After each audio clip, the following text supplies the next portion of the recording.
Hello दोस्तों, मैं आपका दोस्त नवीन और आप सुन रहे हैं हॉरर कहानी मेरी जुबानी। लेकिन दोस्तों, कहानी को शुरू करने से पहले बस मैं आपसे यह कहना चाहता हूं कि अगर आप पूरी कहानी सुनेंगे तो आपको बहुत मजा और डर का एहसास होने वाला है। और आप पहली बार हमारे इस चैनल पर आए हैं तो चैनल को अभी सब्सक्राइब कर लीजिए और वीडियो को लाइक करें। यह छोटा सा सहयोग मेरे लिए बहुत महत्वपूर्ण है। तो ज्यादा समय ना लेते हुए जल्दी से अपनी कहानी को शुरू करते हैं दोस्तों।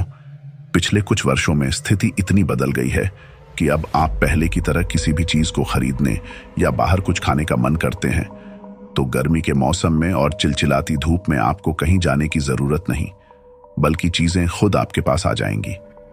आप लोगों को शक होगा कि मैं क्या कह रहा हूं, लेकिन यह सच है कि अब सब कुछ उपलब्ध है। वर्तमान में ऐसी कई कंपनियां आ गई हैं जो ऑनलाइन खाना डिलीवर करती हैं। इसलिए अगर आपको भूख लग रही है और आपको खाना बनाने का मन नहीं है तो आप घर बैठे पैसे देकर अपना मनपसंद खाना मंगवा सकते हैं। और इन कंपनियों के आने से कई लोगों को काम भी मिला है। आप में से बहुत से लोग ऑनलाइन खाना ऑर्डर करके घर पर खाते होंगे। लेकिन आज की हमारी कहानी मैं एक भयानक घटना बताऊंगा। ये सुनने के बाद शायद आप में से बहुत से लोग ऑनलाइन खाना खरीदने से पहले एक बार सोचेंगे, या फिर कहीं आपके मन में यह विचार आ जाएगा कि मेरे साथ ऐसी भयानक घटना कभी ना हो।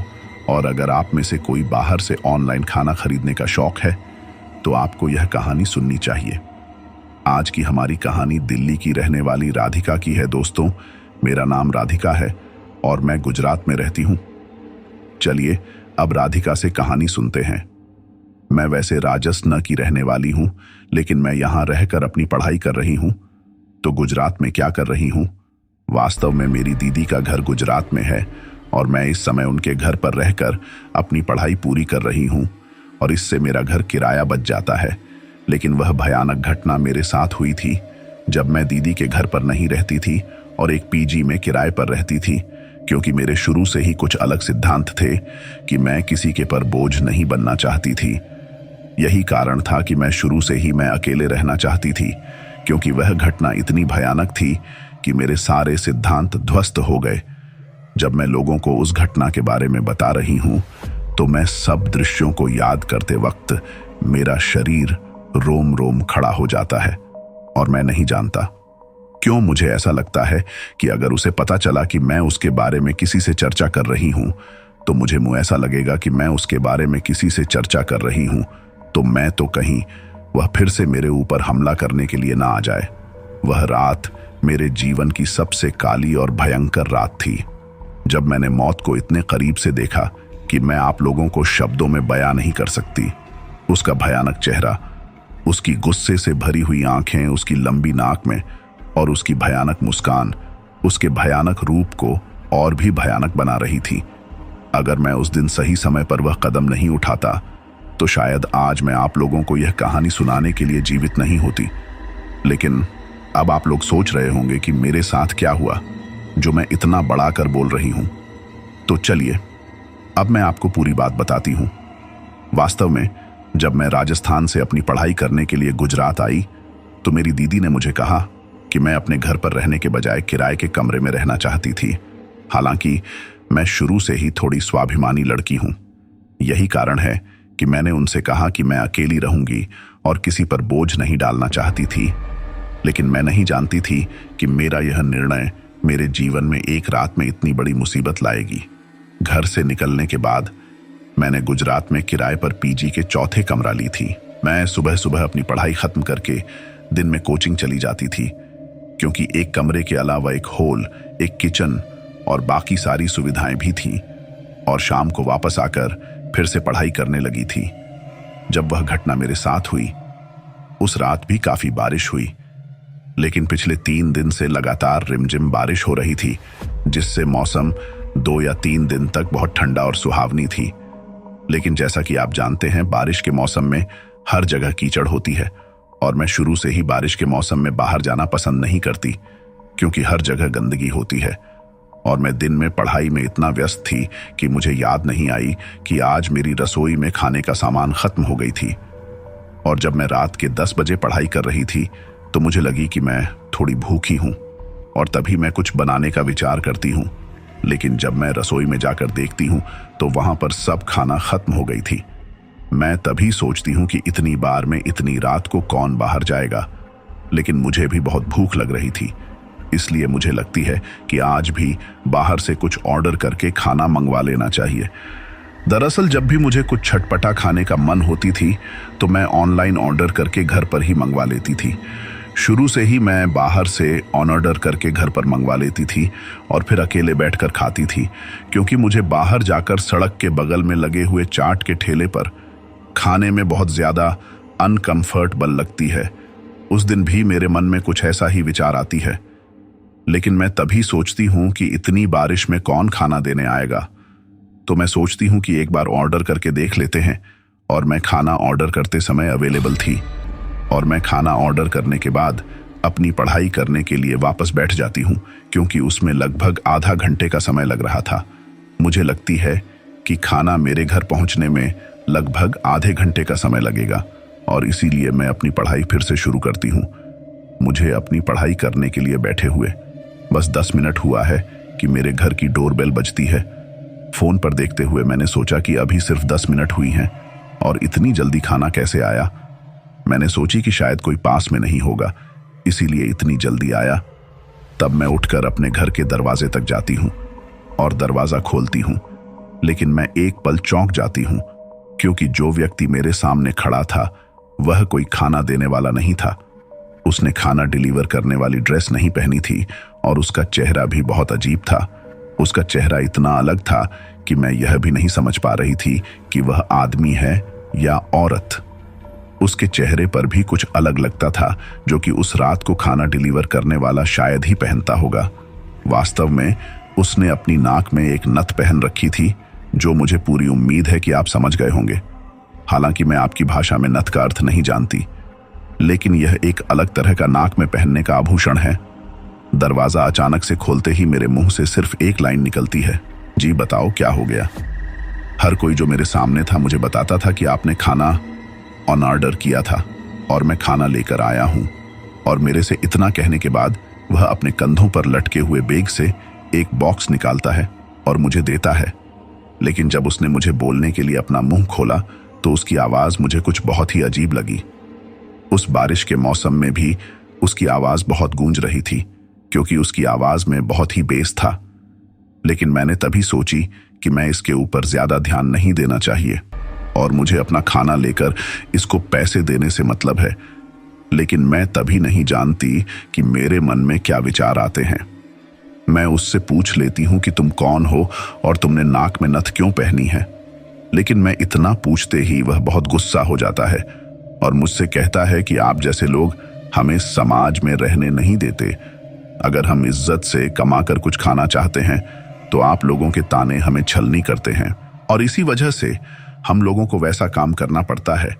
तो मैं उससे कहती हूँ कि आप क्या काम कर रहे हैं, तो वह अचानक मुझे बताता है कि वह आपको जल्द ही बता देगा। यह सुनकर मैं थोड़ा घबरा जाती हूँ और उसे कहती हूँ कि तुम जिस काम के लिए आए हो उसे करो और यहाँ से चलो। तब मैं उसे खाना लेकर वहीं पर रुकने को कहती हूँ। मैं उसे खाना लेकर अंदर पैसे लेने गई थी, लेकिन मैंने देखा कि वह मेरे घर के काफ़ी अधिक अंदर आ चुका था। लेकिन जब मैं पैसे लेकर वापस आई और मैं उसे इस तरह मेरे घर में घुसते देखकर बहुत गुस्सा होती हूँ। जब मैं उसे कहती हूँ कि आप बाहर रुकने के लिए कहाँ थे, ना बिना पूछे कैसे आए, तो वह एकटक मेरी तरफ देखता है और अजीब तरह से मुस्कुराता है। मेरी नज़र उसके होठों की तरफ जाती है। जब वह मुस्कुराता है, जब मैंने उसके होठों की ओर देखा, मुझे लगा कि उसने लिपस्टिक भी लगा रखी है, और मैं उसको देखकर सोचती हूँ कि यह कैसा फूड डिलीवरी बॉय है। तो मैं उससे कहती हूँ कि चलो बाहर निकलो, अपने पैसे लेकर चलो। मैं सिर्फ इतना कहा ही था कि वह कहता है कि मुझे बहुत प्यास लगी है।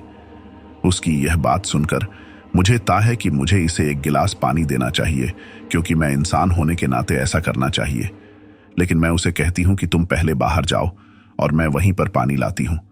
तब मैं उसे पैसे देती हूँ और अंदर किचन में पानी लाने के लिए चली जाती हूँ। जब मैं किचन में उसके लिए गिलास में पानी डाल रही थी, मुझे लगता था कि मौसम अब भी काफ़ी ठंडा है और ऐसे मौसम में भी इसे इतनी प्यास लग रही है कि वह बिना पूछे ही घर के अंदर आ गया है। तभी मैं जाकर उसे एक गिलास पानी देती हूँ। वह गिलास को होठों से लगाकर पानी पीने लगता है। एक बार मैं उसे बताने ही वाली थी कि गिलास को मुंह लगाया क्यों, लेकिन मैंने सोचा कि ठीक है, वैसे भी वह गिलास कांच साफ कर लेंगे, तो मैंने सोचा कि उसने जाने के बाद गिलास धो लेंगे।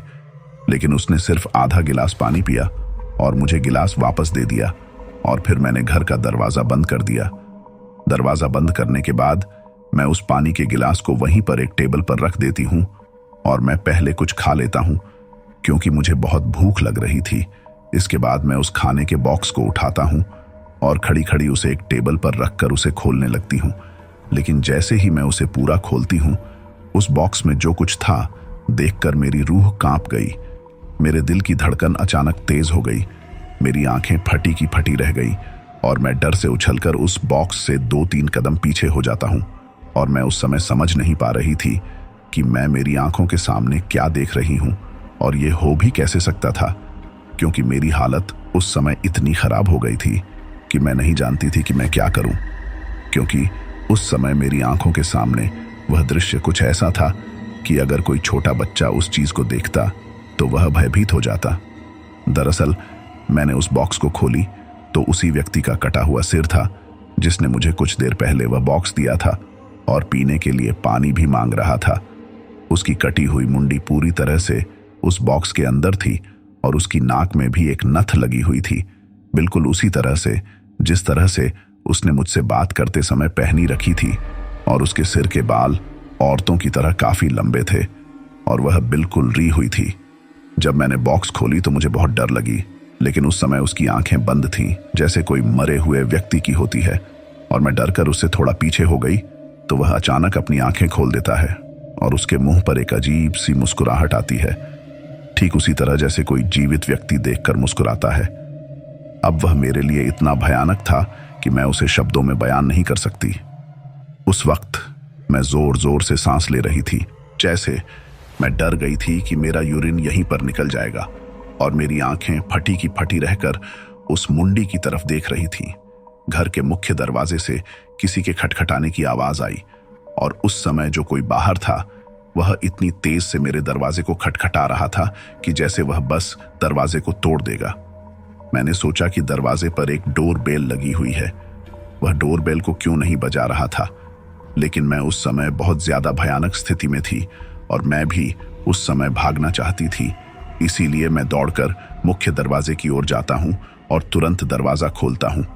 और दरवाजा खोलते ही मैं डर से उछलकर फर्श पर गिर गई और अब जो मेरी आंखों के सामने था वह धीरे धीरे अपने कदमों को मेरे घर के अंदर की तरफ बढ़ा रहा था और मैं फर्श पर पड़ी पड़ी ही अपने हाथों के बल पीछे की तरफ खिसक रही थी।